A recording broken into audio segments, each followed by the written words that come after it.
This is Diana Morita Cole, activist, storyteller, and writer, speaking to you from the unceded territory of the Sinixt people. I'd like to thank the organizers of KDocs 2021 for inviting me to deliver the keynote speech for the opening of their film festival. The film you're about to see, And Then They Came for Us, is an award-winning documentary. In it, George Takei reminds us of the ancient Chinese proverb, "One picture is worth 1,000 words," which resonates deeply as we look at the excellent photographs of the concentration camps our governments euphemistically called relocation centers. Long ago, the words Pinedale, Tule Lake, Minidoka became fused in my subconscious along with photographs of my family and their friends trapped in those camps during World War II. For although I was born in Minidoka, Idaho in 1944, my earliest recollections begin later, after my family was released from captivity. They were forced to leave Minidoka after being detained for over 4 years, only to encounter another brutal reality called resettlement.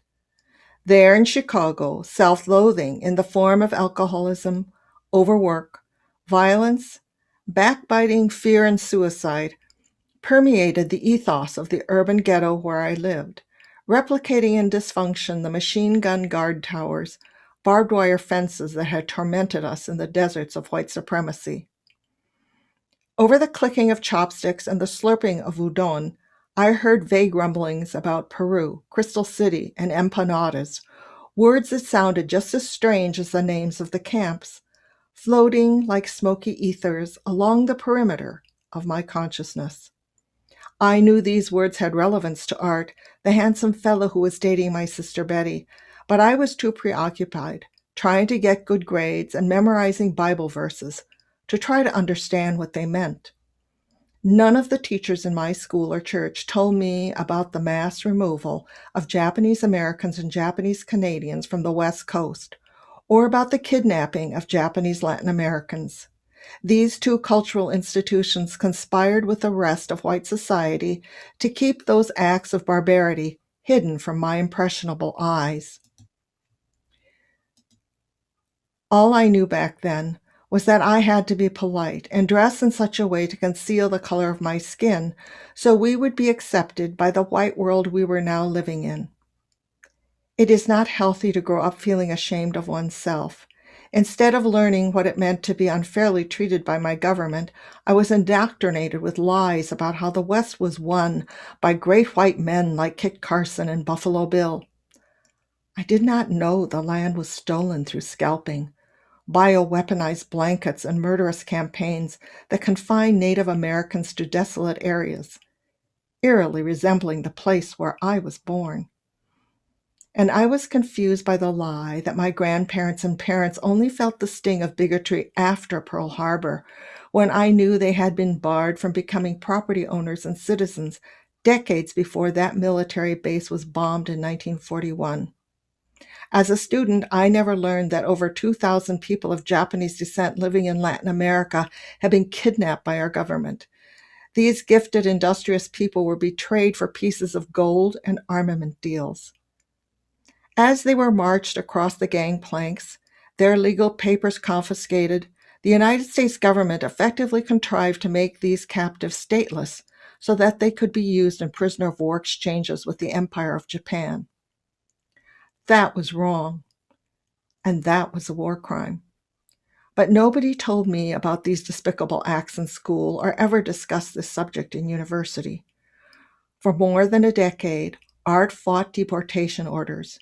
Even while serving in the U.S. Army during the Korean War, he was still denied legal status from the country that had drafted him and deliberately criminalized him, labeling him an illegal alien. I didn't know there was a separate group of incarceral sites called Department of Justice camps until I was an adult, long after Art, my sister, and their 2 children had moved to California. These camps were run by the Immigration and Naturalization Service to imprison the people this very agency had kidnapped from 13 Latin American countries. One of these camps was Crystal City. In 1988, the U.S. government continued to deny the crimes committed against the Japanese Latin Americans by excluding them from the Civil Liberties Act, which granted an apology and redress to Japanese Americans. Undeterred, Art Shibayama filed 5 lawsuits, which were dismissed on technicalities. He then sought 2 legislative remedies, which also failed. Finally, in his 87th year, he was given the opportunity to testify in front of the Inter-American Commission on Human Rights of the Organization of American States. And in 2020, 2 years after his death, Art and his brothers received a favorable ruling which stated that the United States government give monetary reparations to the Latin Americans who were kidnapped and disclose information relating to the program of deportation and internment of Latin Americans during World War II. And here in Canada, as I discuss in the last chapter of my book, Sideways, Memoir of a Misfit, the treatment of Japanese Canadians has been equally dishonorable. Our federal and provincial governments have failed to fairly address the financial losses the Japanese Canadians sustained when the BC government sold off properties it had promised to safeguard at public auctions. We must take responsibility for the acts of injustice that are committed by our governments, for the dimensions of suffering are great. Trauma is not only endured by the victims, it also affects their progeny. And yes, it affects even you. KDocs is part of the continuing struggle to help us learn the truth, and I am honored to be part of it.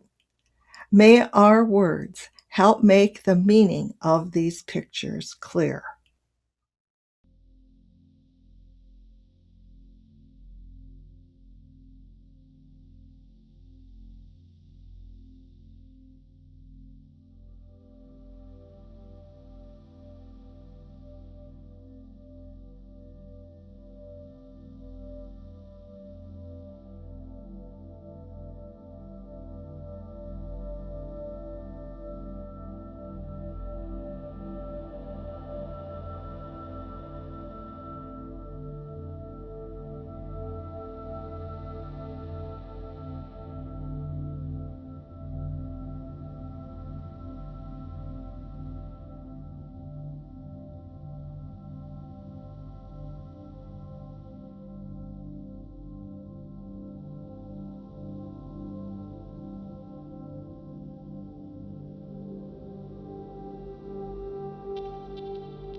Good evening, virtual audience, and welcome to KDocsFF 2021 and its special opening night presentation.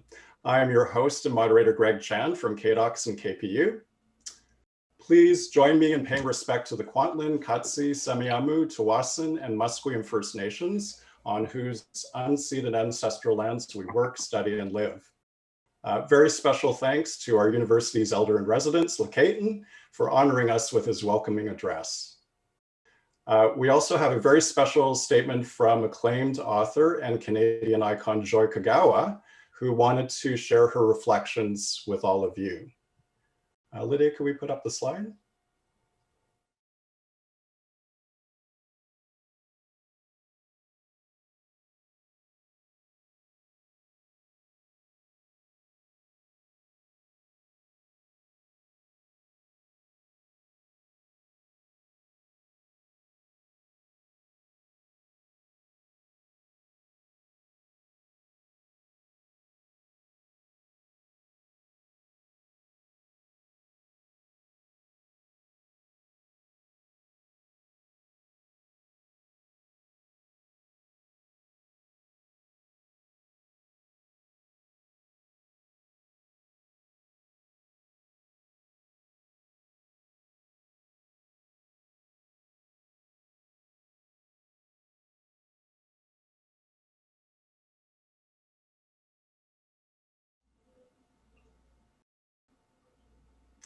So I just wanted to tell the audience that Joy sends her regrets because she had hoped to be with us for the panel. But her message, much like the galvanizing "and then they came for us," is one of personal responsibility, allyship, and hope. It also captures our festival's overarching theme of resistance, freedom, and justice. So thank you for being with us in spirit, Joy. So without further ado, I would like to welcome our panelists to the virtual stage. Author and storyteller Diana Morita Cole, producer and director Abby Ginsberg, writer, activist, psychotherapist Dr. Saskia Ina, and author, actor, and activist George Takei.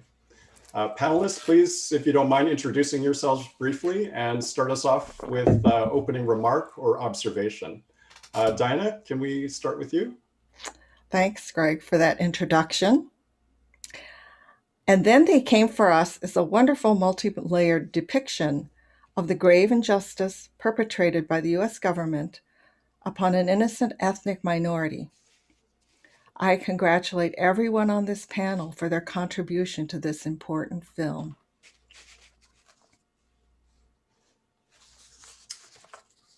Abby, can we go to you next? So I just want to say thank you for inviting me to KDocs and for having the film kick the evening off. I'm delighted to be here with all of you. And I just want to say resistance, freedom, and justice. You can't better sum up what I think my film was about and why I was honored to make it and to include George Takei and Saskia Ina in it. So it is a film about those three themes, and I am so glad to have an opportunity to share it with all of you. Thank you, Abby. Can we go to Satsuki? Yes, thank you. Thank you, Greg. Thank you to KDocs for this fabulous program. Like George and Diana, I was born doing time. All three of us were born in the prison camps during World War II and have a specific perspective about that experience. And I'm grateful to Abby for making the film to bring out the story and its relevance for today's political issues. Thank you.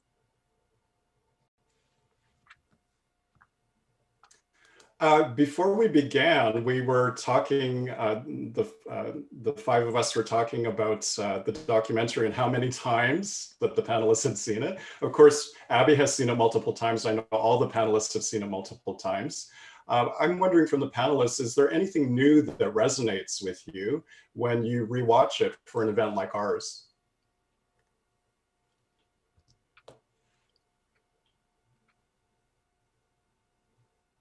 George? Well, it seems to me so much of this world keeps moving on, and yet how relevant that internment experience is to what's going on today. Just last night, President Biden talked about hate against Asian Americans, and that it's got to stop, and it is absolutely intolerable. This is another new development. Whenever there are events or incidents where Asians are involved in the history of our countries, then it becomes a great big issue. But my understanding is that this hate against minorities, people of color, has been organic throughout American history. And when Japan bombed Pearl Harbor, we Japanese Americans were, with no charges, no trial, incarcerated. And now innocent Asian, particularly vulnerable Asian Americans, the elderly, the frail, are the ones that are being attacked and harassed, and in a few cases, murdered. In San Francisco, an Asian man in his 80s was walking down the sidewalk, and this 19-year-old came running down the sidewalk with all that momentum behind him, and he smacked down this old man. And the impact of his falling on the concrete was so great and so severe that he died. So the story of this sweeping generalization of a group of color, whether it's black, brown, or Asian, yellow, is happening still today. The hate of minorities is organic to American history. And when there are these individual incidents like a pandemic or a bombing or New York towers being crashed into by planes, then that swells up, and the mindless hysteria combined with a toxic racism becomes a major issue. Well, thanks to George for jumping in right away, and it gave me time to think. But what I learned in the movie that I didn't know before was that Dorothea Lange had some of her pictures had actually been censored by the government. So this had never been revealed to me. I had no idea. And I also was interested to learn of the gravity of how upset she felt, that she was being told how to take those pictures and how to reveal the truth. And I think that lent a very interesting perspective to the story that I had never heard before. And just let me come in on top of that, because I feel like the film didn't quite do justice to Dorothea Lange. There are two. Oh, One really? is, well, I mean, I did justice as far as I went, but here are two other facts about her. One was that she was part of a very small group of people who actually protested the incarceration. So this film doesn't really deal with the upstanders, No. but she was one, she and her husband. So just credit where credit's due, that even as she was involved in the photography and so on, she was also protesting what was happening. So that's number one. And the other thing is, it made her so physically ill. The act of actually seeing what was happening to people as part of the act of photographing it, that she actually had to stop at a certain point because she was unable to go on. She had some sort of stomach reaction to the whole thing.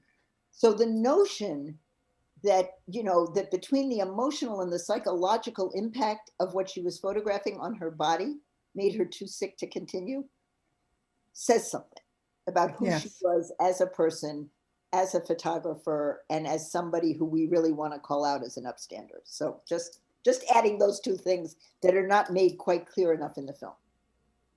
Well, and then on that note, I think one of the things that the film brings out in the story about Dorothea Lange is that, what we experienced was a form of trauma, that it was a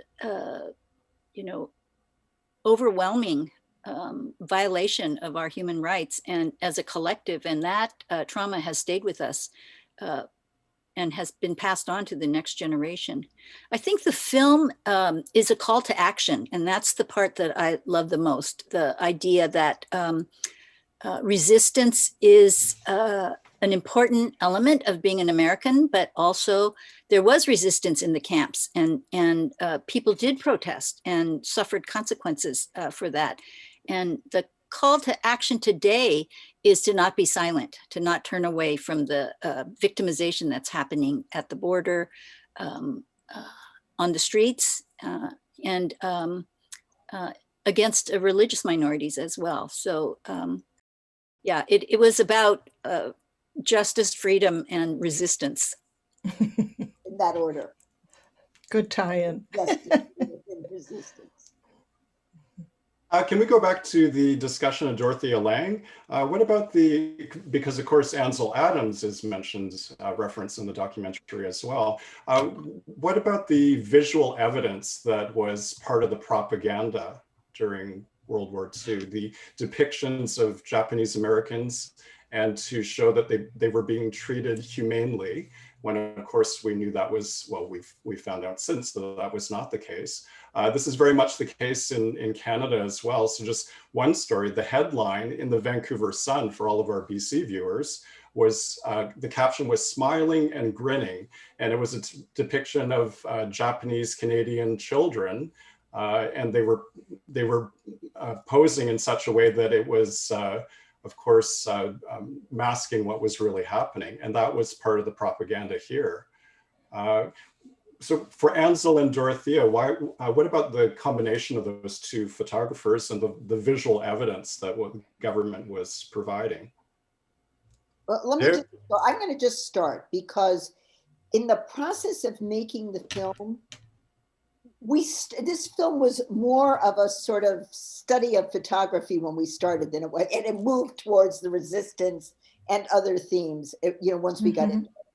But we did a kind of deep dive into sort of the public debate, both then and now, about why Dorothea's photos, really showed the pain, the suffering, the angst, what she captures just with her amazing eye, versus Ansel Adams, who it felt like was doing more of a PR piece. But when you go down one more layer below Ansel Adams' quote PR piece, showing a bunch of smiling Japanese Americans in the camps, one of the things that one of his people sort of pointed out, and I think I would agree with this, is that within his photographs, he was trying to say, I mean, this is the pro Ansel Adams point of view, that people are very different. This is not all one monolithic view, which is what the US government was putting out. So in the film, George makes a comment about what the images of Japanese people were at the time, and it was horrific and very propagandistic. So if you compare Ansel Adams not to Dorothea Lange, but to the US propaganda machine, he was humanizing people. And that becomes an important reason to want to look at his photos kind of in a new light. I mean, he wasn't hired by the government to do it. He happened to know the guy who was the head of Manzanar, and he talked his way in, and he just came in and did these photographs. But I think it's like when you stack Ansel up against Dorothea, he doesn't come out looking so good. When you stack him up against the US propaganda machine, he looks a lot better. And the work that I feel like his long-standing contribution to kind of life in the camps and who people were becomes important, and something that I didn't want to go too far in criticizing. There is a third photographer who is a very important photographer. He was Japanese American, Toyo Miyataki, and he was an internee. So he brings a powerful and vitally important vantage point. These Ansel Adams and Dorothea Lange were outsiders looking in. Toyo Miyataki had to smuggle lenses wrapped in his underwear in his luggage. And then in incarceration, he got scrap wood and built his own camera with the lens he smuggled in.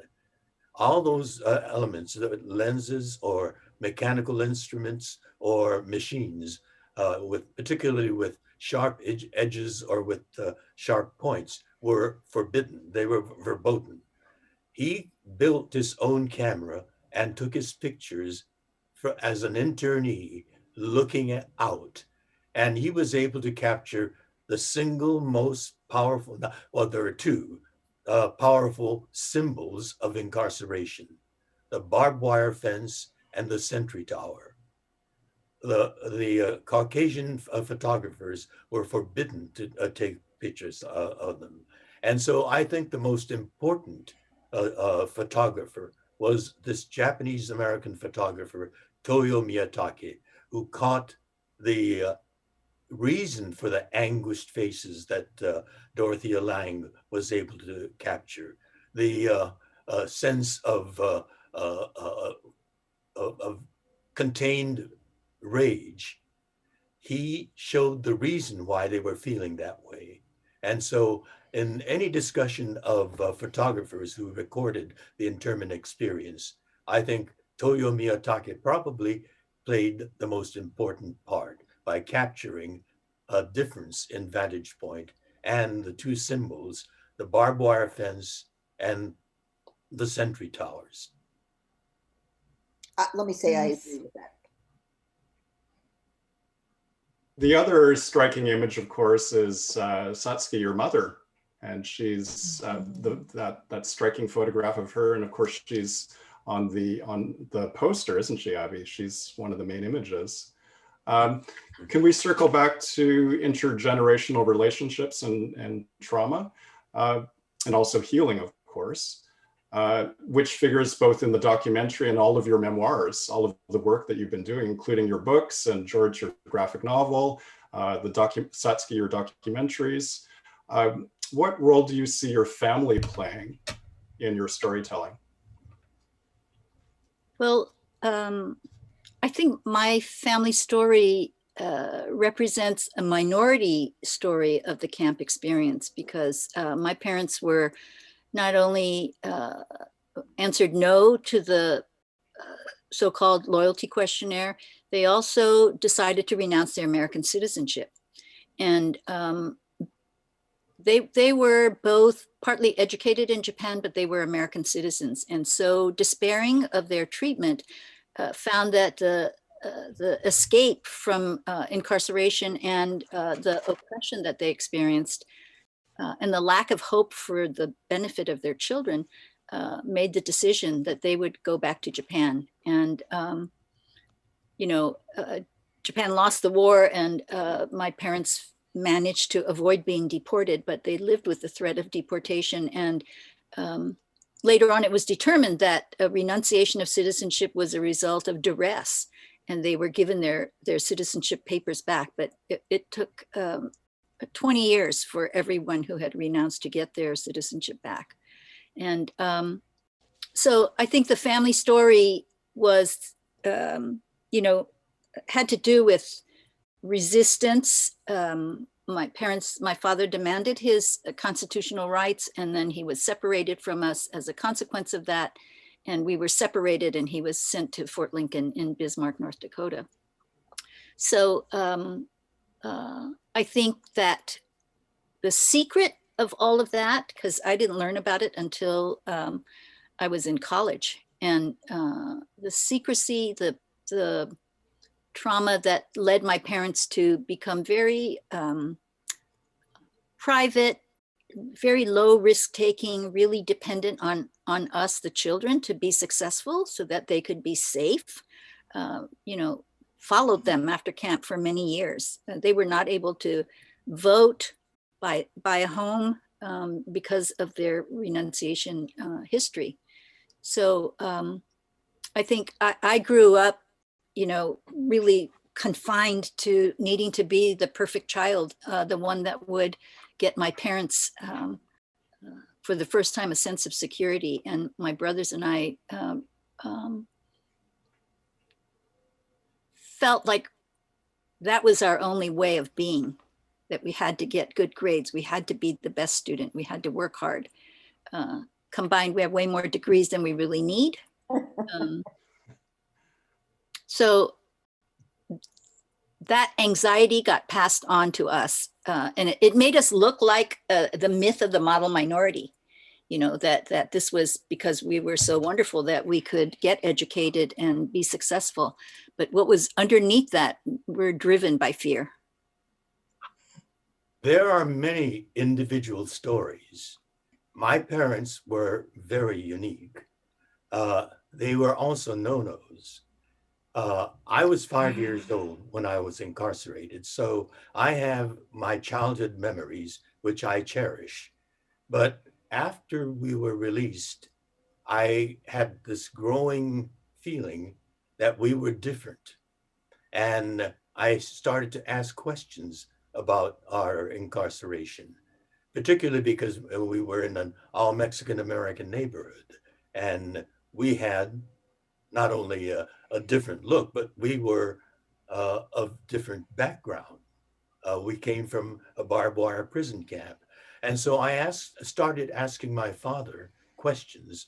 And my father was really an unusual Japanese American. He was born in Japan, but he was brought to San Francisco as a boy, as a child.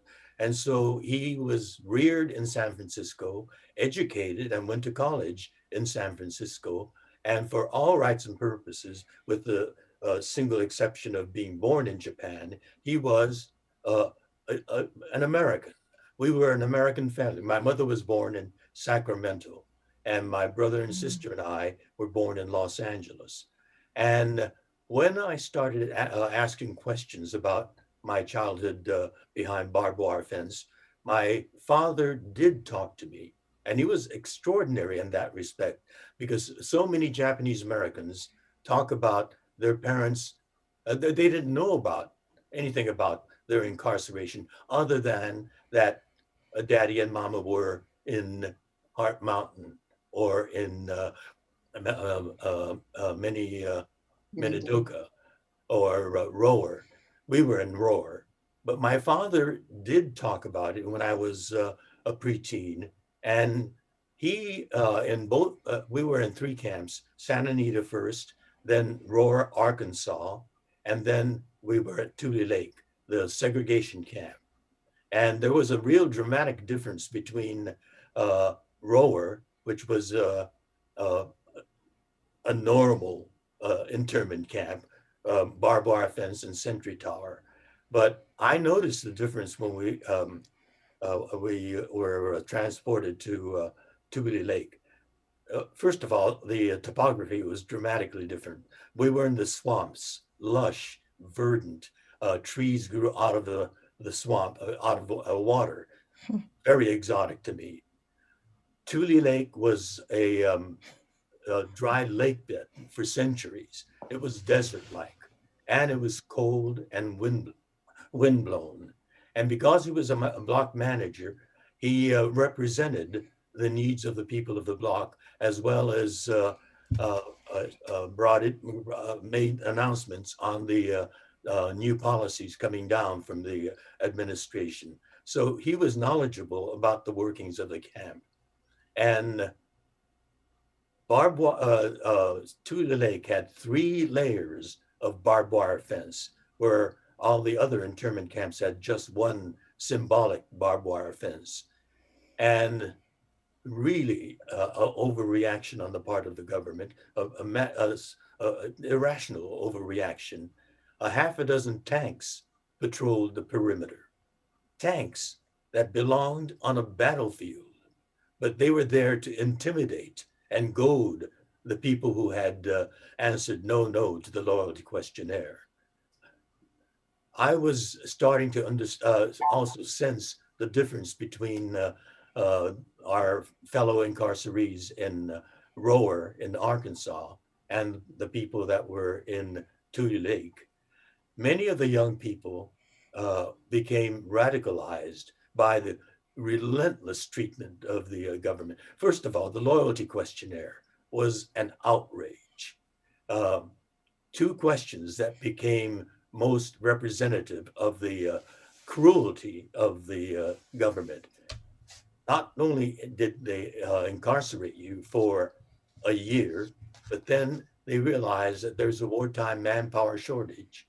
And here are all these young people that they could have had, And indeed, they could have had the young people, because many young Japanese Americans, like all young Americans, rushed to their recruitment centers after Pearl Harbor to volunteer to serve in the US military. This act of patriotism was answered with a slap on the face.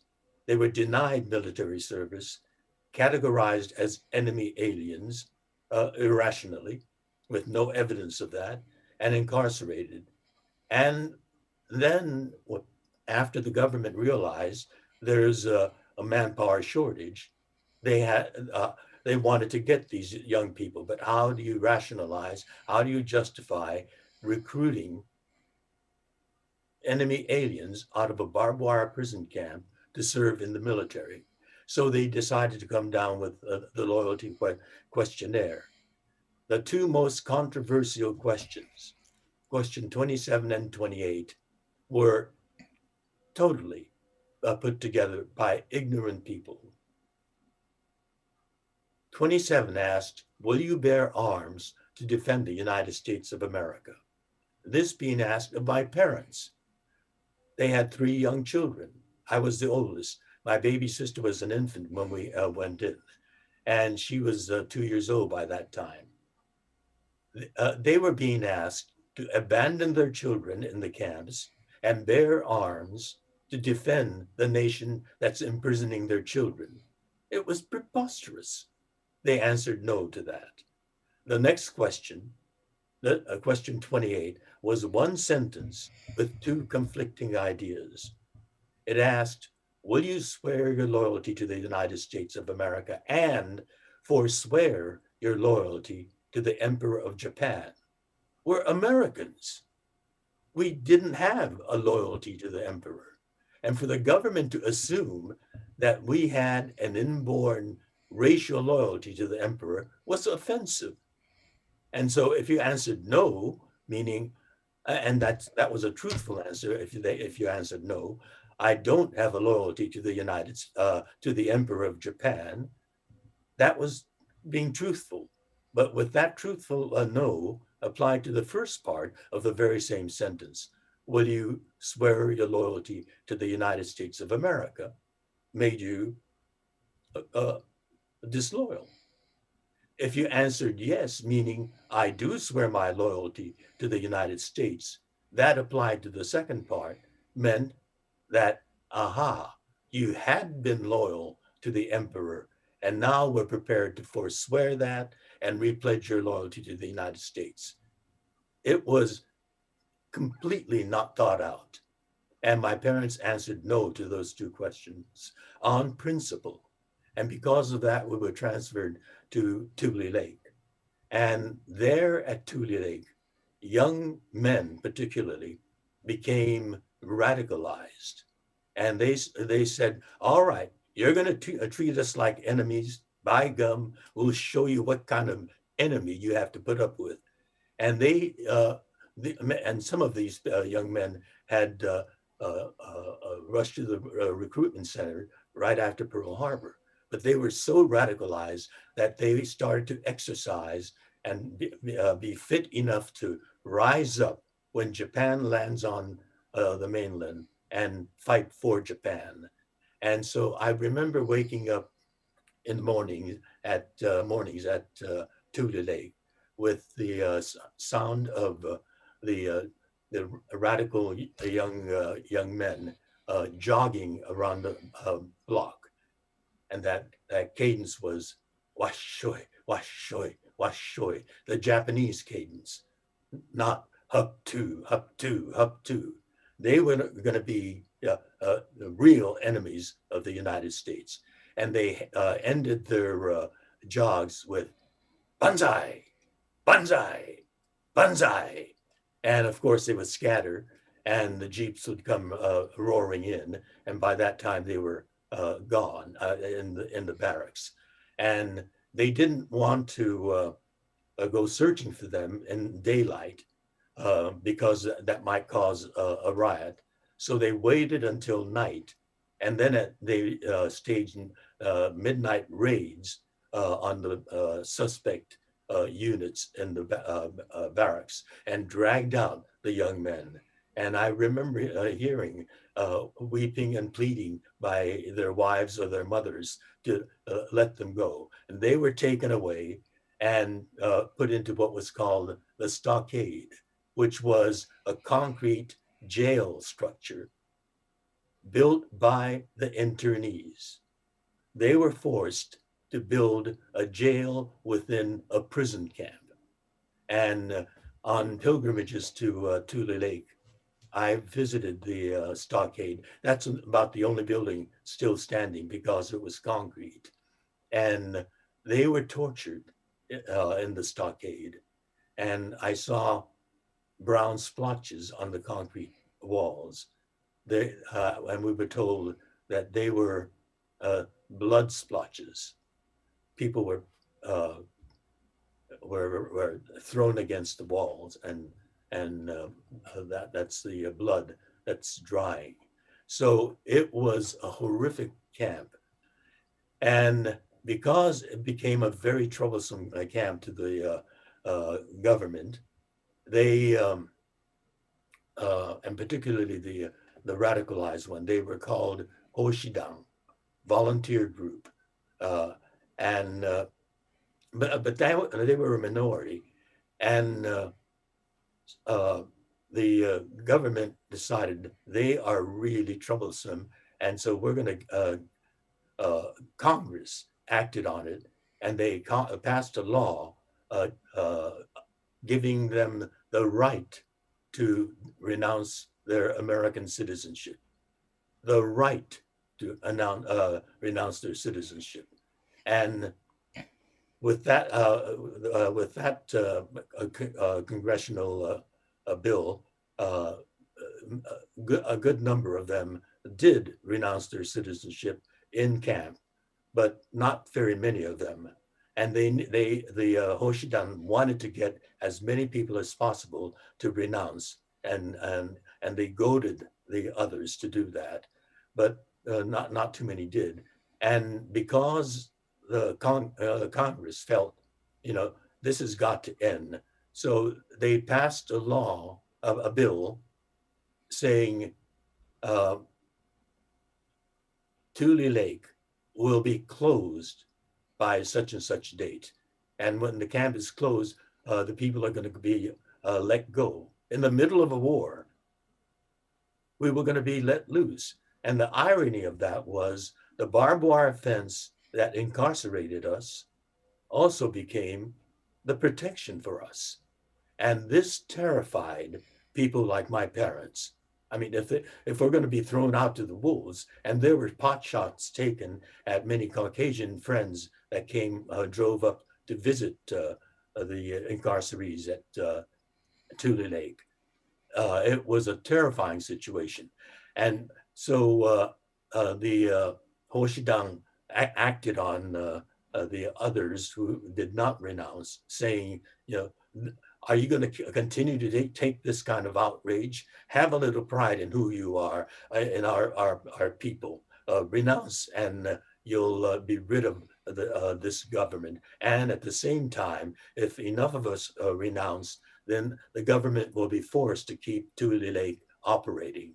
And because my mother was terrorized by the thought that we might have to be let go into a wartime America, she renounced, and there were enough people to renounce their citizenship so that the government was forced to keep Tule Lake going. And of course, when the war ended, and that was a horrible mistake that my mother made, and we didn't want to be sent to Japan. There was one extraordinary ACLU attorney, a man named Wayne Collins. He's one of my personal heroes. He took on the case of the Japanese Americans of Tule Lake, and these were cases that no attorney in the United States would touch with a 10-foot pole. But this man, Wayne Collins, passionately had faith in the Constitution of the United States. And he fought for the reinstatement of the renunciants' citizenship, and kept my mother off those ships that were taking renunciants to Japan. And we were, I am who I am. I stop and think, if it had not been for Wayne Collins, who would I have become? I was by that time 8 years old. And if we were sent to Japan, I'd be going to a war-torn country, and a country, I spoke Japanese, but it was, child's Japanese. And I would be a foreigner, as I'm still considered under the pandemic protocols in Japan. And so what kind of person might have I become had it not been for Wayne Collins? If I had gone with my mother to Japan, I may not be speaking English, certainly not thinking in English. I'd be a totally different man. Wayne Collins had that profound impact on me. I am who I am today because of that one courageous, driving, principled man. And so because of him and my parents, and so after the war, when I started asking questions about the camps, my father did discuss it. But at the same time, he told me about American democracy, that this is a people's democracy, we the people. And as great as people like Franklin Delano Roosevelt and Earl Warren were, they are still human beings. They are not infallible human beings. They have their human fallibilities, and they made horrific mistakes by Roosevelt by signing Executive Order 9066. And with Earl Warren, he had a self-serving reason. He was Attorney General of California, and he had his eyes set on the governor's seat of California, and he needed to gin up a issue that would help him win the governor's seat.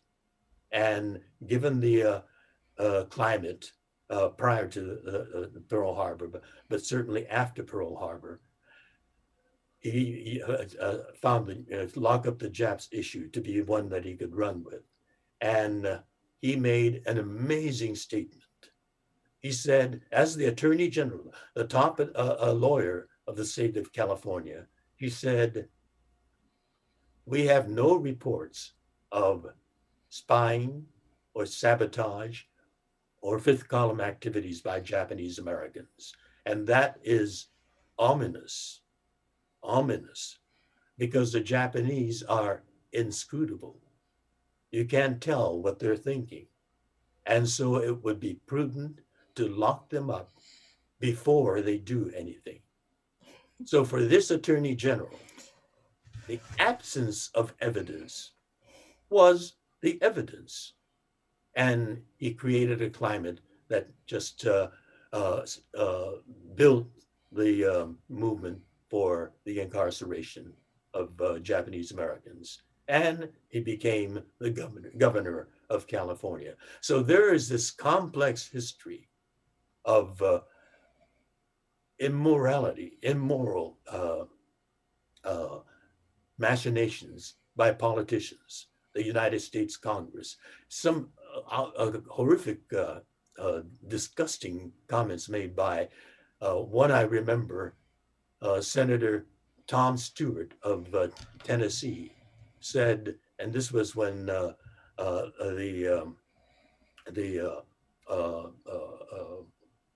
renunciation bill was being discussed. He said, any Japanese in the United States will stab you in the back. A Tennessee senator. How many Japanese would a Tennessee senator know back in 1940, whatever it was, 43 or 44. It was that kind of climate where human fallibility and war hysteria made America do some shameful things and leave a stain on our democracy. George, I'm just going to jump in here. We have quite a few questions from the audience. If we could take some of those, if that's okay with the panel.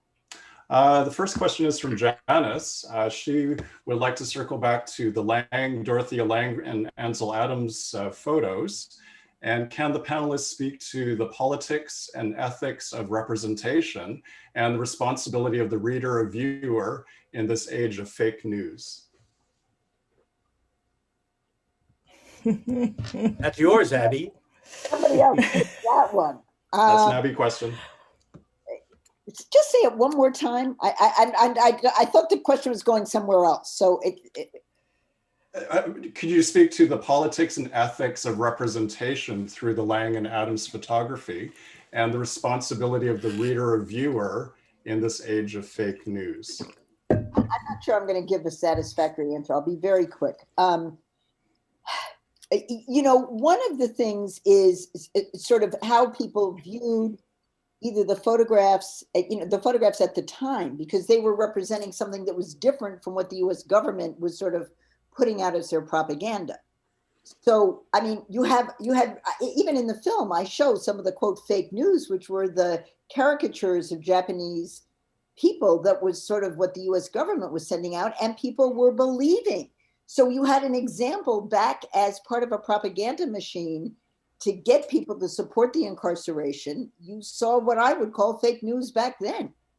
And what we know is that the photos of Dorothea Lange were not published at the time. I mean, they basically were discovered in a warehouse in the National Archives. And Ansel Adams self-published his own little book of photographs from Manzanar. So these were not the representations that people were actually seeing at the time. So I want to say that it was a time of fake news from the US government side throughout the entire period leading up to and through the incarceration. One other thing to note, there was going to be an exhibition of Ansel Adams photos at the MoMA, New York City Museum of Modern Art. And at some point, under duress, the museum moved that exhibition to the basement. Now, they permitted it to go on, but they essentially, curtailed it and made sure people didn't really see it and so on. So I don't think that these photographs were really out in the world in any major way at the time.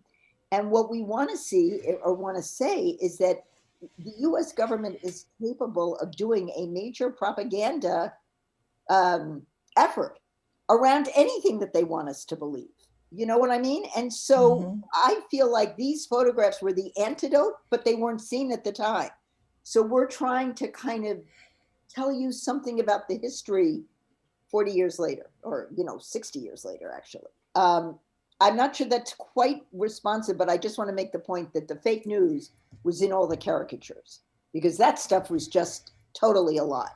Absolutely, and that was part of the propaganda. And that we have a question from Lorene. Oh, thanks, Abby. We have a question from Lorene that, Diana, this one might be for you. What can we do so that more people are aware of the Satsuki as well, the Japanese American and also Japanese Canadian story?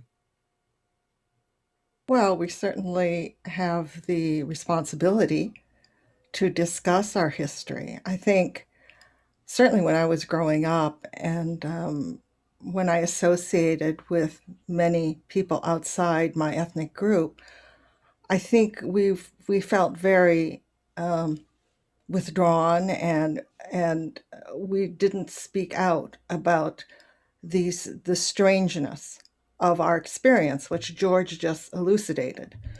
I mean, it's just almost like watching or reading a Kafka movie or, watching Catch-22. You're in a situation that is just totally absurd, really, and that the government basically is criminal. We are not criminal. The government is behaving criminally, and you cannot mouth that, right? So we have to go around and talk about the fact that we who were victimized have dignity. It doesn't matter that they say we were doing bad things, because we knew we weren't. We were totally innocent. There were never any charges brought against us. We had no access to the courts. The government was acting completely in defiance of its own laws. So therefore, it is a criminal rogue state. And we need to use that language in order to describe our experience. That is our responsibility as people who lived it and who have heard these stories.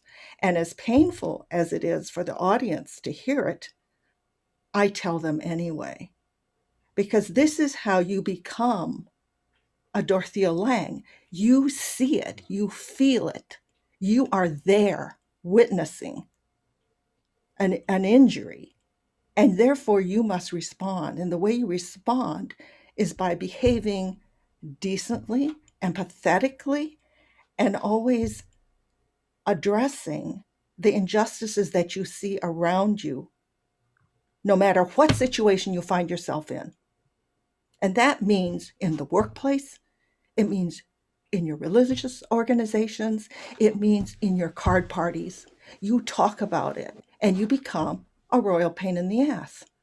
But that is your truth. That is the truth that I was given by my family and by my ancestors. And I have to speak that as long as I live. And as long as I see Black people not getting reparations, as long as I see refugee children and their mothers being put in prison in Canada, or Indigenous people being ignored, it is our duty to speak, and that is our responsibility as victims. Sorry, I went on and on and on. No, not good. at It was all. wonderful. And I'll just add that part of our responsibility today is to tell our story. And that's why it's so important to have this film to reach a broad audience. We have to tell our story because it is happening today. The rogue state that you're describing is committing acts of injustice and harm and inhumanity.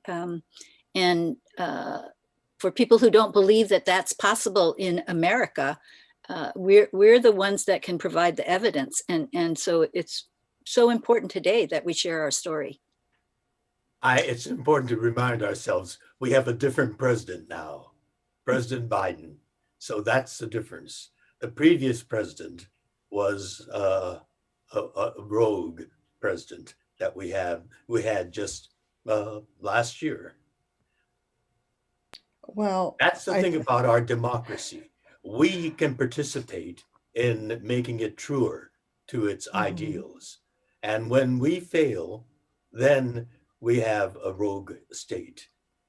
And that's why it's important that we have discussions like this to remind ourselves that we have a nation of laws and we believe in equal justice under the law and due process.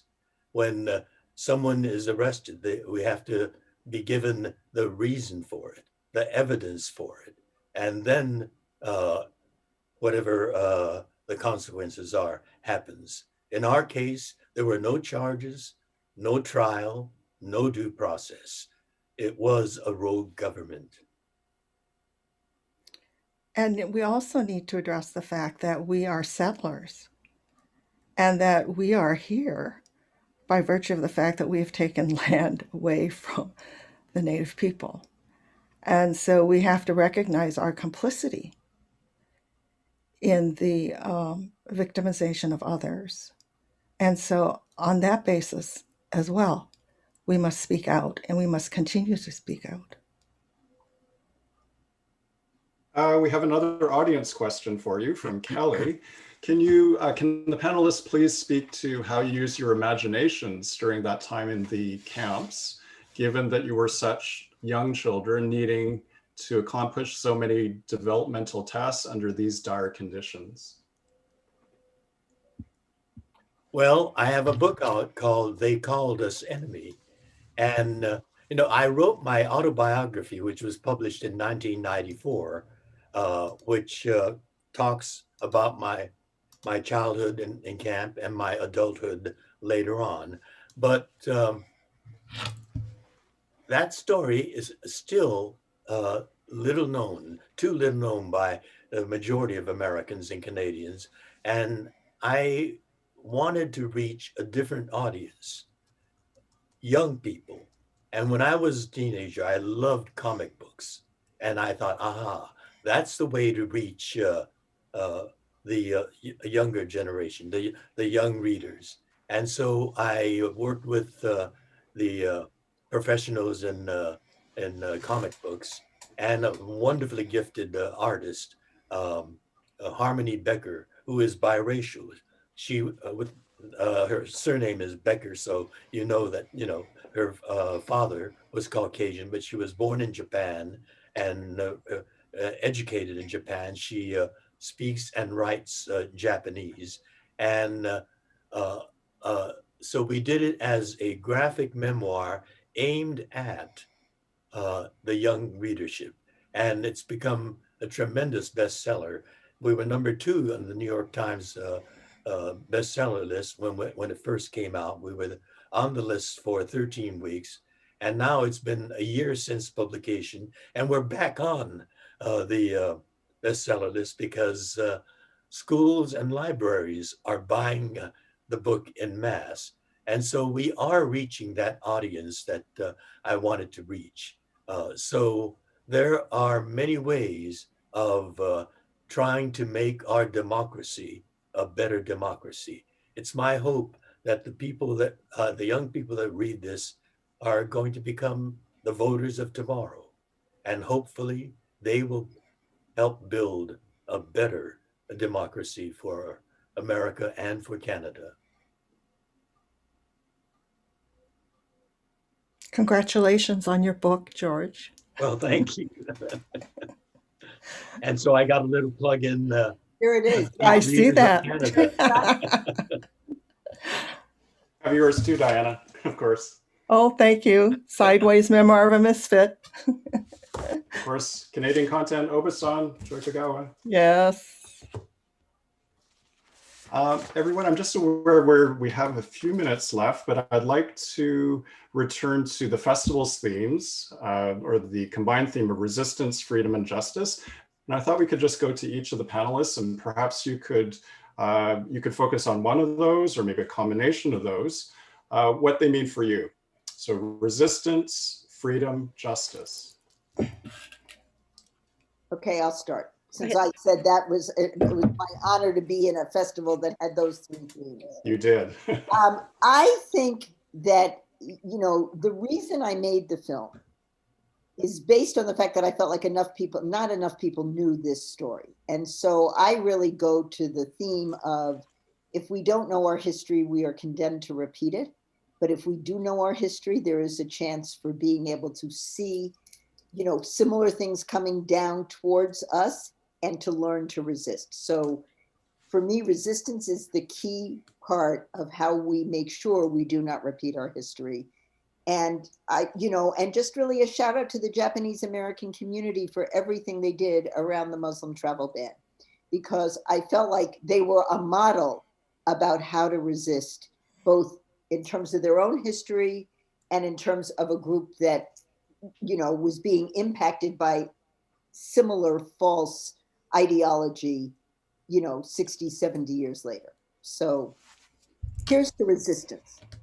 Yeah, and I am with an organization called Tsudu for Solidarity, and Tsudu is the symbol of a paper crane folded to represent peace. And one of the things that was evident as children and families were being held in the detention facilities today at the border was that when we were being removed from our homes and our classrooms and our jobs, nobody was resisting on our behalf.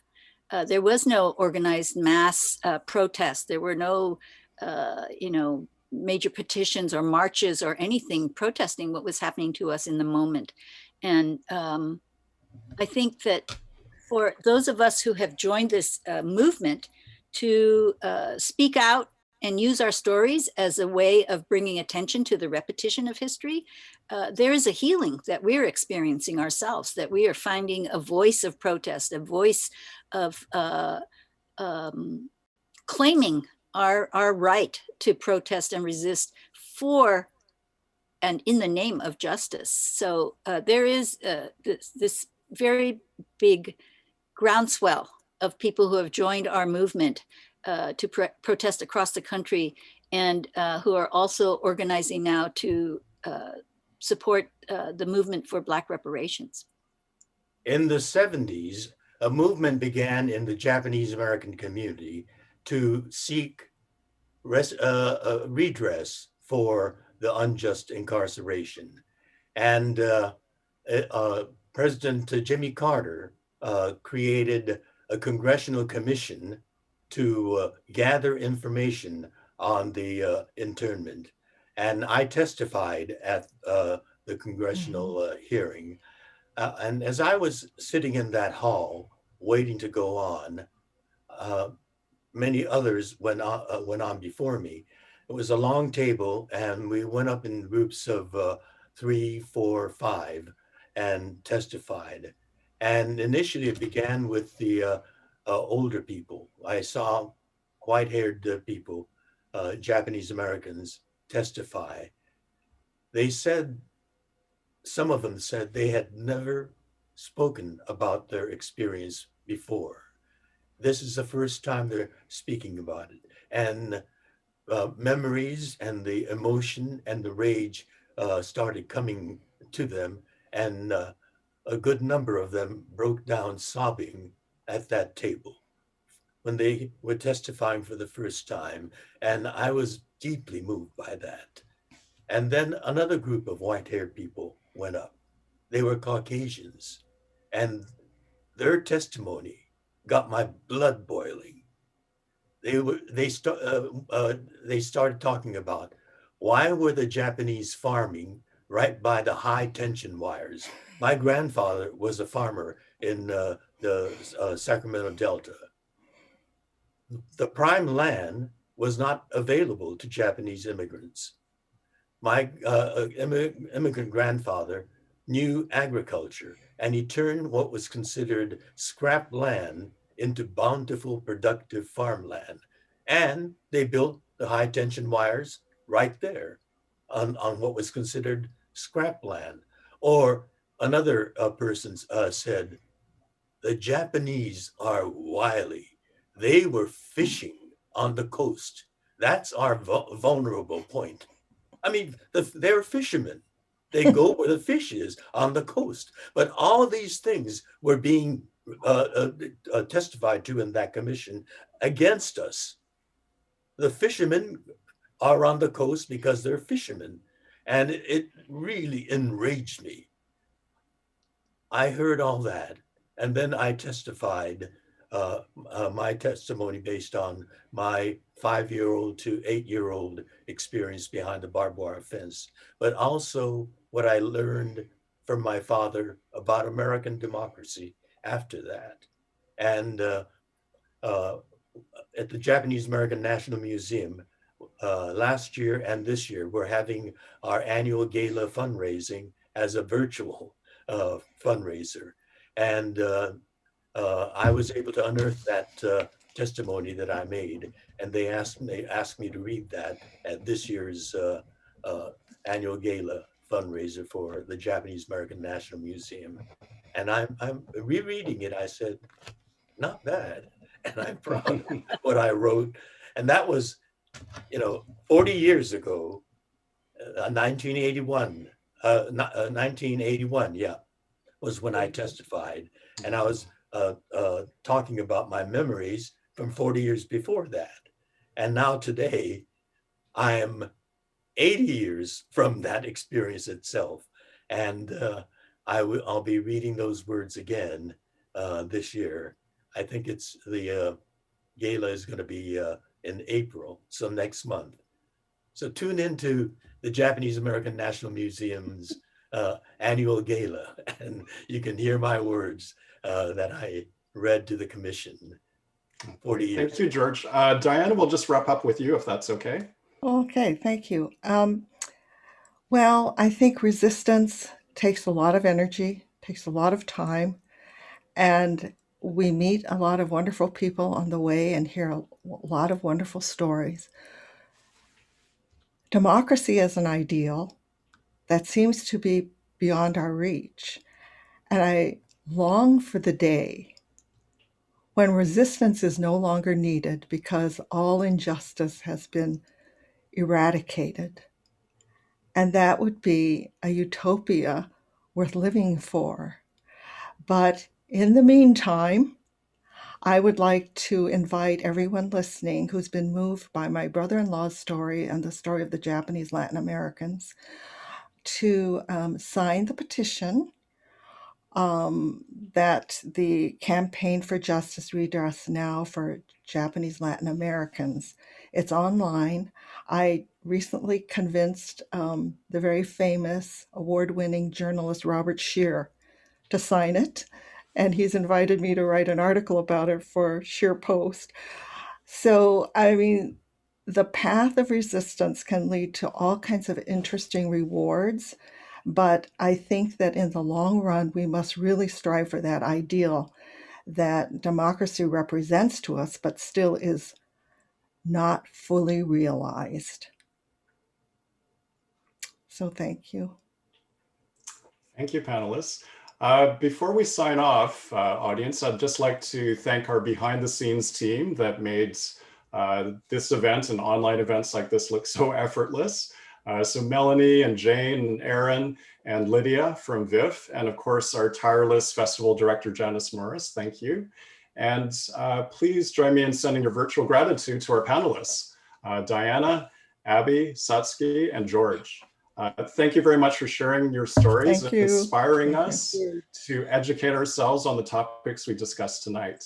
So thank you very much, panel, and thank you to the audience as well. Good night, everyone. Live long and prosper. Thank you. And stand back, stand back, stand back. We're social distancing. Yes.